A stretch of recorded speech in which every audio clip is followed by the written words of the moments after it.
The true spirit of Christmas in this production, filled with haunting special effects and heartfelt sentiment.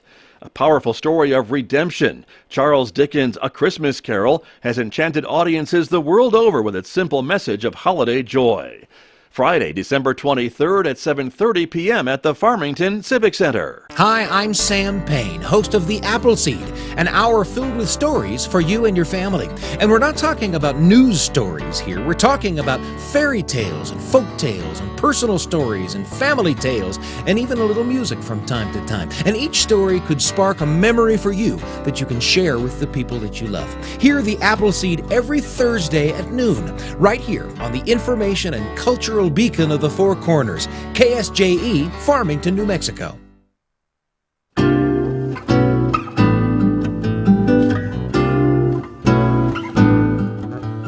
8:51 Tuesday morning here on KSJE, and it's Tuesday morning. That means it's time for our Adopt a Pet Tuesday segment. That is when I get to speak with Amber Francisco from the Farmington Regional Animal Shelter to learn about some of the dogs and cats and anything else they have up for adoption this week at the shelter. Amber, good morning.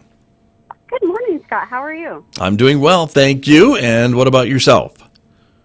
Pretty good on this lovely December morning. Right, exactly. Very good. Well, let's talk a little bit about some of the pets that are available at the shelter this week. We have a full list of 4 to go over this week. So talk to me about Panda, who's just adorable.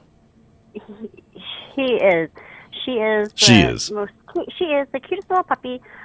She has actually been living in a foster home because she came in before she was old enough for adoption, and then the fosters had to keep her because of the distemper outbreak in our buildings to keep her safe. But she loves to play with her stuffed animals and empty water bottles. She's done great with her foster dog siblings in the home, and played with the kids as well. So if you're looking for an adorable, cute little puppy who will take some time, she'll be a little shy at first because she's going into a new home.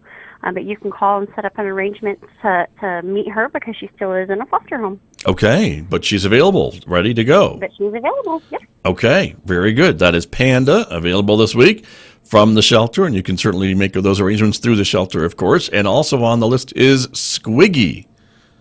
Yes, Squiggy is a happy-go-lucky 1-year-old mixed breed. He loves to go for walks and has energy to play all day long. If you need a buddy to get moving, get out there and get some exercise with, where it's coming up the new year, you want to make a resolution to get moving, Squiggy will help you with that. All right, very good. Some of us need that more than others. Some of us do. Yeah, so glad to know that Squiggy can help out. He's ready. He is. He looks ready to go, too. So that's Squiggy. And then let's talk about some of the cats that are available this week, too. You've got Kasey on the list.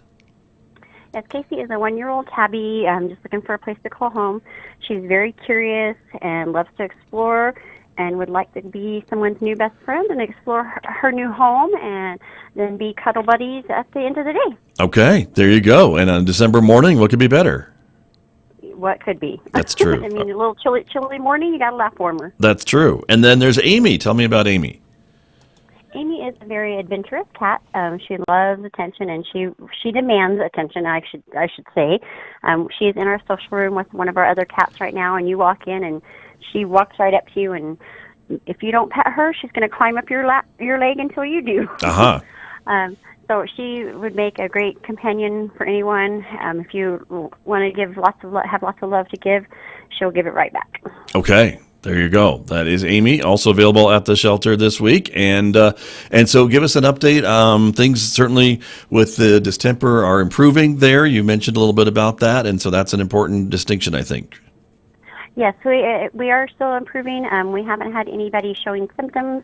We still have 2 ISO areas that are closed to the public, and we're going to be testing the dogs in those areas, and hopefully we're optimistic that those results will come back and we'll be able to open fully. Until then, we are still only taking emergency intakes for dogs. So if you find a dog, please, you can try to keep it. We can scan it for you, post it on Facebook to try to find its owner, and so it doesn't have to come to the shelter and possibly be exposed. Got you. Understood. So you can scan for the chip, right, to try to see if there's an ownership or something, right, to contact them?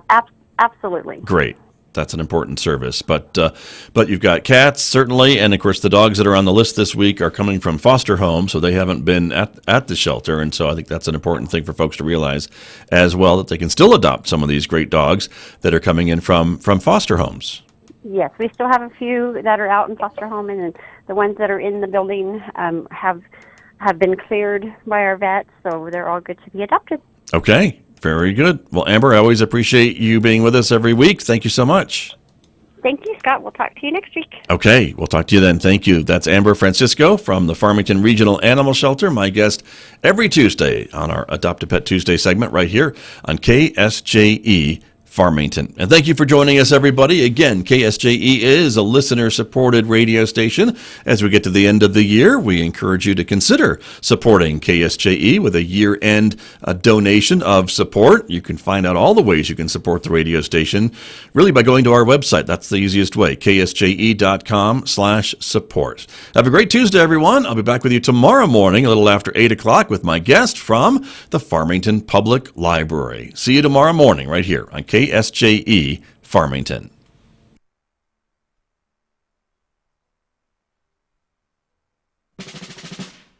In the 1700s, the United States broke from Great Britain. No colony in history had ever successfully done that. This series examines America's Revolution. A Moment in Time with Dan Roberts. The 7 Years' War ended in 1763 and secured vast new holdings for the British Empire, but also a huge national debt. Britons were paying an average of 26 shillings a year to service the debt, while Americans paid very low local taxes and nothing toward national debt service. Therefore, in 1765, Parliament passed the Stamp Act, which charged a small fee on commercial and legal documents. In the face of intense colonial protest, the Stamp Act was repealed, only to be followed in 1767 with the Townshend Revenue Act. It levied very minor taxes on several items, including, ominously, a tax on tea. By this time, the issue was political. The revenue was pitifully small. The colonials were resisting because they had not been consulted. To get around the tax on tea, several wealthy and prominent American importers began smuggling Dutch tea into Boston, Philadelphia, and New York. The British tea trade with America collapsed and contributed to the near bankruptcy of the ancient and venerable East India Company. In 1773, the British government decided to save East India, put the American smugglers out of business, and once again assert the rights of Parliament. Next time, the Tea Party. At the University of Richmond School of Professional and Continuing Studies, this is Dan Roberts. Dan Roberts' book, Master American History in 1 Minute a Day, a bite-sized romp through 500 years of American history, is available everywhere books are sold. A Moment in Time with Dan Roberts is produced at the University of Richmond with the cooperation of WCVE Public Radio.